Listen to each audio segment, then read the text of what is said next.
புதுயுகம் நேர்கள் எல்லாருக்கும் அன்பான வணக்கம். இது குட்டி ஸ்டோரி. ஒரு செயல் வீரனை உருவாக்குறது அப்படிங்கிறது சாதாரணமான வேலை இல்லை. அதுவும் குருநாதரை மிஞ்சி அவரையே ஆச்சரியப்பட வைக்கிற ஒரு செயல் வீரர். அந்த மாதிரி ஒரு வீரன் எங்கே எப்படி உருவாகிறான், அதை பற்றின கதையை தான் இன்றைக்கி நாம் குட்டி ஸ்டோரியில் தெரிஞ்சுக்க போகிறோம். ஒரு பெரிய மலைக்கு அடிவாரத்தில் இருக்கக்கூடிய ஒரு சின்ன கிராமம். அந்த கிராமத்தினுடைய வெளிப்பக்கம் ஒரு நல்ல ஆற்றங்கரை அப்படியே ஓடுது, சலசலன்னு இருக்கு. நல்ல பச்சை பசேல்னு பசுமையான ஒரு பூமி அந்த இடம். அப்படி ஒரு மனதுக்கு இனிமையும் அப்படியே குளுமையும் தரக்கூடிய ஒரு இடம். அந்த இடத்துல ஒரு ஞானி, அதாவது ஒரு குரு, அவர் ஒரு சின்ன குடிசை வச்சு வாழ்ந்துகிட்டு இருந்தார். அவர்கிட்ட நிறைய இளைஞர்கள் பயிற்சி பெற்றுக்கிட்டு இருந்தாங்க. என்ன பயிற்சி அப்படின்னா, எல்லா விதமான பயிற்சியும் அவங்களுக்கு கல்வி போதிச்சுட்டு இருந்தாரு. உடல் பயிற்சி எல்லாம் சொல்லி கொடுத்துட்டு இருந்தாரு. வில் பயிற்சி எல்லாமும் கொடுத்துட்டு இருந்தாரு. பெரிய பெரிய அளவுக்கு அவங்களுக்கு உபனிஷத் வேதங்கள் இதில் எல்லாமும் அவங்கள பெரிய ஆட்களாக ஆக்கிறதுக்கான ஒரு பயிற்சி முகாம் மாதிரி நடத்திக்கிட்டே இருந்தார் அந்த குருநாதர். அது மாதிரி அவர்கிட்ட பல காலமாக தயாராகி வளர்ந்து வந்த அந்த மாணாக்கர்கள் அவங்க எல்லாரும் ஒரு பேட்ச் ஸ்டூடெண்ட்ஸு படிப்பை முடிச்சுட்டு அவங்க வெளியேற வேண்டிய அந்த நாள் வந்தது. லாஸ்ட் நாள் வகுப்பு, அதில் உட்கார வச்சுட்டு எல்லாருக்கிட்டையும் கேட்டார் குருநாதர் ஒரு கேள்வி. என்ன கேள்வின்னா, நீங்கள் எல்லாரும் படித்து முடிச்சிட்டிங்க, இனி என்ன பண்ண போகிறீங்க, தேசத்தில் போய் நாட்டுக்கு என்ன பண்ண போகிறீங்க, உங்களுடைய நோக்கம் என்ன, லட்சியம் என்ன அப்படின்னு ஒவ்வொருத்தரையாக கேட்க ஆரம்பித்தார். ஒவ்வொரு ஆளும் ஒவ்வொன்றும் சொல்லிக்கிட்டே இருந்தாங்க.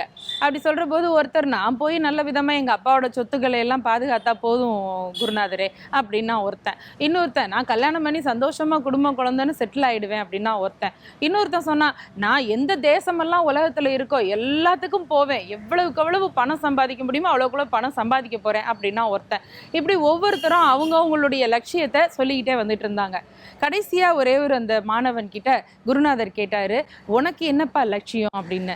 அப்பா அவர் சொன்னா, குருநாதரே, இவ்வளோ படிப்பு நீங்க இத்தனை வருஷம் எனக்கு சொல்லி கொடுத்துருக்கீங்க, இவ்வளவு தூரம் பயிற்சி கொடுத்துருக்கீங்க, இதை வச்சு நான் என்னைய மட்டும் தயார்படுத்திக்கிறது அப்படிங்கிறது நியாயமே கிடையாது. இந்த உலகத்துக்கு பயனுள்ள வகையில் என்னுடைய வாழ்க்கையை அமைச்சுக்க போகிறேன் அப்படின்னு சொன்னான் அவன். உலகத்துக்கு பயனுள்ள வகையிலன்னா எப்படி உன் வாழ்க்கையை அமைச்சுக்க போகிற அப்படின்னு கேட்டார் குருநாதர். அதுக்கு அந்த பையன் சொன்னான், அறியாமைங்கிறதுனால தான் பல பேர் தவறு செய்கிறாங்க. அந்த மாதிரி அறியாமையில் இருக்கிறவங்களெல்லாம் தேடி போய் பார்த்து அவங்களுக்கு நீங்கள் சொல்லி கொடுத்த உபதேசத்தை எல்லாம் சொல்லி கொடுத்து அவங்களையும் நல்ல மனிதர்களாக செயல் வீரர்களாக மாற்ற போகிறேன் அப்படின்னு சொன்னான். சரி, நீ அதுக்கு என்ன பண்ண போற அப்படின்னு. இல்லை, ஒவ்வொரு ஊராக போக போறேன்னு. எந்த பக்கம்லாம் போவேன், இதோ இந்தந்த பக்கம்லாம் போக போறேன்னு ஒரு பெரிய பட்டியலே அவன் தயார் பண்ணி வச்சிருந்ததை குருநாதர் கிட்ட சொன்னான். அப்போ குருநாதர் சொன்னார், நீ போட்டு வச்சிருக்கிற பட்டியலில் உள்ள மற்ற ஊர்கள்லாம் சரி, இந்த குறிப்பிட்ட ஒரு ஊர் கடைசியாக சொன்னில்ல அந்த ஊருக்கு மட்டும் போகாத அப்படின்னாரு. ஏன் குருநாதரே, அது ரொம்ப மோசமான ஒரு இடம்பா, அந்த மனிதர்களுக்கு கொஞ்சம் கூட அறிவுன்றதே இருக்காது, அவங்க முழுக்க முழுக்க காட்டு மிராண்டிகள் மாதிரி வாழறவங்க, அவங்களுக்கு போய் நீ உபதேசம் பண்ணி அவனை எல்லாம் ஒப்பேத்துறதெல்லாம் நடக்கவே நடக்காது அப்படின்னாரு. இல்லை குருநாதரே, அப்போ அங்கே தானே முதல்ல போகணும் அப்படின்னா இவன், இல்லை அது உன் நல்லதுக்கு தான் சொல்கிறேன். ஏன் அப்படி என்ன பண்ணுவாங்க, நீ போனீன்னா முதல்ல உன்னை வரவேற்கவே மாட்டாங்க அப்படின்னாரு. அப்போ இவன் சொன்னான், பரவாயில்ல, வரவேற்காட்டி பரவாயில்ல அப்படின்னா. வரவேற்காதது மட்டும் இல்லை, உன்னை அவமானப்படுத்துவாங்க அப்படின்னாரு. அவமானம் தானே படுத்துகிறாங்க, என்னை ஒன்றும் அடிச்சிடலையே அவங்க அப்படின்னு நினச்சிக்குவேன் குருநாதரேன்னாரு இவன். இப்போ குருநாதர் சொன்னார், அடிக்கவும் செய்வாங்க, எப்படி எந்த இடத்துலேருந்து தாக்குவாங்கன்னு தெரியாது, உனக்கு நிறைய உடம்புல காயங்கள் ஏற்படுற அளவுக்கு அடிப்பாங்க அப்படின்னு குருநாதர் சொன்னார். இந்த பையன் மாணவன் சொன்னா, அடித்தாலும் பரவாயில்ல குருநாதரை, நான் அதை ஏற்றுக்கிறேன், உடம்புல காயங்கள் ஏற்பட்டாலும் உயிர் இருக்குல்லன்னு சந்தோஷப்பட்டுக்குவேன் அப்படின்னா அவன். குருநாதருக்கு இப்போ கொஞ்சம் ஆச்சரியமாகவே இருந்தது. கடைசியாக சொன்னார், உன்னை அவங்க கொல்றதுக்கு கூட வாய்ப்பு இருக்குது, உன் மேலே அதிக கோபமாயிட்டாங்கன்னா உன் கழுத்தையே எடுத்துருவாங்க அப்படின்னு எச்சரிக்கை பண்ணார். இப்போ அந்த மாணவன் சொன்ன பதில் தான் முக்கியம். அப்படி ஒரு வேளை என்னை அவங்க உயிரை எடுத்துட்டாங்கன்னா அதையும் நான் சந்தோஷமாக ஏற்றுக்குவேன் குருநாதரே.